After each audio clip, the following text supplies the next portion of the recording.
Ever wondered how differently our world could have shaped had the outcomes of some historical battles been different?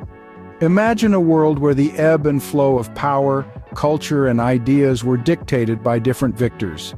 These battles, like colossal dominoes, have toppled empires and erected new ones. They've instigated revolutions, sparked innovation, and even redefined borders.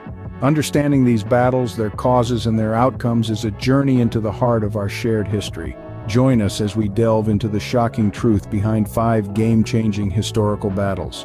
We begin our journey in ancient Greece with the Battle of Marathon. The year was 490 BC, and tensions between the powerful Persian Empire and the city-states of Greece were at boiling point.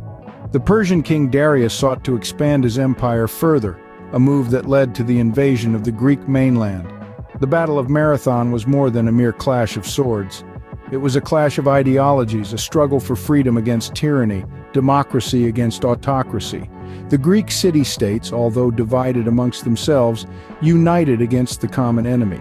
Their main strategy was a simple yet audacious one. The Greeks would use their superior knowledge of the terrain to their advantage, drawing the Persian forces into the narrow plain of Marathon, where their numbers would count for less.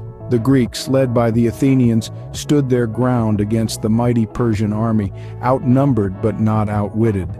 The Persian forces, confident in their numbers, charged headlong into the Greek phalanx, a dense formation of heavily armed foot soldiers. But the Greeks held firm, their discipline and unity proving more potent than the might of the Persian Empire. The outcome of the Battle of Marathon was a surprise to all. Against overwhelming odds, the Greeks managed to repel the Persian forces, scoring a decisive victory that sent shockwaves through the ancient world. It was a triumph that showcased the strength and resilience of the Greek city-states, a testament to their indomitable spirit. But the Battle of Marathon was more than just a military victory. It marked the beginning of Greek dominance in the ancient world, a period of unparalleled cultural and intellectual growth.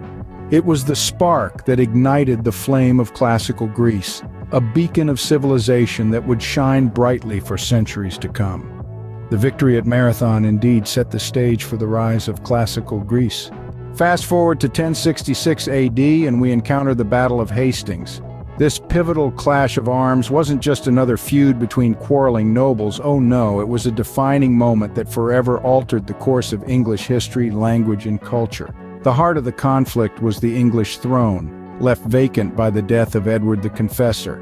Harold Godwinson, Earl of Wessex, was crowned king, but this sparked contention as William, Duke of Normandy, claimed that Edward had promised him the throne. Thus, the stage was set for a battle royal. The strategic moves employed during the battle were nothing short of fascinating. King Harold, commanding the English forces, chose a defensive strategy. His army, made up mostly of foot soldiers, formed a shield wall on Senlac Hill, a move designed to repel the Norman cavalry. On the other side, William of Normandy led a diverse force of infantry, archers, and cavalry. He utilized a tactic known as the feigned flight, where his troops pretended to flee in panic, luring the English from their strong defensive line, only to turn around and attack their pursuers. A game of chess, but with human lives at stake. The unanticipated result of the Battle of Hastings was the death of King Harold, possibly by an arrow to the eye, but the accounts vary. This left the English forces leaderless and demoralized, resulting in a Norman victory. William the Conqueror, as he came to be known, was crowned King of England on Christmas Day, marking the beginning of Norman rule in England. The ripple effect of this battle was immense. The Norman conquest brought about significant changes in English society, including the influence of the French language on English, changes in land ownership, and the introduction of new cultural and political structures. Indeed, the Battle of Hastings was a turning point, shaping the future of England and its language. It's a stark reminder that a single day can change the course of history, leaving an indelible mark on the world as we know it. Scene script. Next, we land in the 19th century at the Battle of Waterloo. It was the year of 1815. Europe was embroiled in an era of tumultuous change, and at the heart of this maelstrom was a man named Napoleon Bonaparte. Exiled once but not satisfied with his fate, Napoleon escaped and returned to France, rallying his old army and igniting the spark of conflict once again. The Battle of Waterloo, fought near the town of Waterloo in present-day Belgium, was the culmination of a power struggle between the French under Napoleon and the Seventh Coalition, led mainly by the British and Prussians. The tension was palpable, the stakes higher than ever. The strategies employed during this battle were a testament to the cunning and ingenuity of the military leaders of the time. Napoleon, renowned for his tactical brilliance, aimed to divide the coalition forces and conquer them piecemeal. However, the Duke of Wellington leading the British forces and Gebhard Leberecht von Blücher heading the Prussian army were no novices in the game of war. They held their ground, with Wellington drawing Napoleon's forces into a defensive battle, while Blücher's Prussians moved to flank the French. As the day wore on, the French attack faltered. The Prussians arrived in time to launch a decisive attack on the French right flank. Napoleon's army, caught in a vice, began to unravel. The Battle of Waterloo concluded with a shocking outcome: the defeat of Napoleon, a man once seen as invincible. This battle didn't just mark the end of Napoleon's rule, but it also signaled the beginning of a new era in Europe. The Congress of Vienna, held in the aftermath of the battle, reorganized the continent, establishing a balance of power that aimed to prevent such widespread conflict in the future. The Battle of Waterloo undeniably marked the end of an era and the start of a new European order. With Napoleon's defeat, the Napoleonic Wars came to an end, and a new chapter in the book of European history began to be written. Our final stop brings us to the most devastating battle of World War II, the Battle of Stalingrad, a battle that reverberated across the globe, altering the course of history in its wake. In the heart of Russia, the city of Stalingrad stood as a beacon of Soviet resistance, a symbol of defiance against the looming threat of the Axis powers. Adolf Hitler, in his relentless pursuit of domination, saw the capture of Stalingrad as a strategic necessity, a way to sever the Soviets from their oil supplies and to secure the Eastern Front. But why Stalingrad, you may ask? Well, it wasn't just about resources. Stalingrad bore the name of Joseph Stalin himself, and its fall would deal a psychological blow to the Soviet Union. Hitler believed that this would break the Soviets' resolve and lead the way to his ultimate victory. The tactics used during this brutal confrontation were unprecedented. The Germans, confident in their blitzkrieg approach, met a fiercely resistant Red Army, ready to defend their homeland to the last man. The city turned into a labyrinth of destruction, with close-quarters combat becoming the grim norm. But then, the unexpected happened.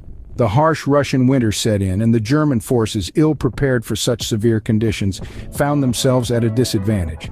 The Soviets launched Operation Uranus, a strategic offensive that encircled and ultimately trapped the German Sixth Army within Stalingrad. This was a move that caught the Axis forces off guard, turning the tide of the battle and indeed the war itself. The Battle of Stalingrad, one of the bloodiest in human history, lasted for 5 grueling months. It ended with a resounding Soviet victory that marked a significant shift in World War II. The invincible image of the German Wehrmacht was shattered, and the momentum swung in favor of the Allies.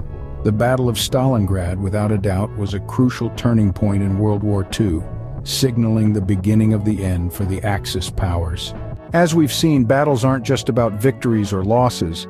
They're about the tides of history.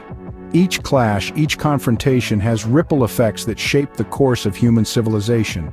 Take the Battle of Marathon in 490 BC, a turning point that preserved the nascent democracy of Athens and set the stage for the rise of Western civilization. Or consider the Battle of Hastings in 1066 AD, which fundamentally transformed the English language and culture, shaping the Britain we know today. Then there's the Battle of Waterloo in 1815 AD, a decisive confrontation that ended Napoleon's reign and dramatically altered the political landscape of Europe. Fast forward to the Battle of Stalingrad in 1942 to 43 AD. This brutal struggle marked a turning point in the Second World War and ultimately led to the fall of the Third Reich. These aren't just battles, they're pivotal moments that have molded the world in ways we often overlook. They've influenced the languages we speak, the politics we navigate, and even the philosophies we hold dear.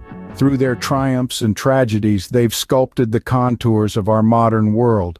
So next time you delve into a history book or watch a historical drama, remember the significance of these battles. Consider their lasting impact and the indelible marks they've left on our world. Indeed, the echoes of these battles still resonate today, shaping the world we live in. Thank you for joining us on this journey through history.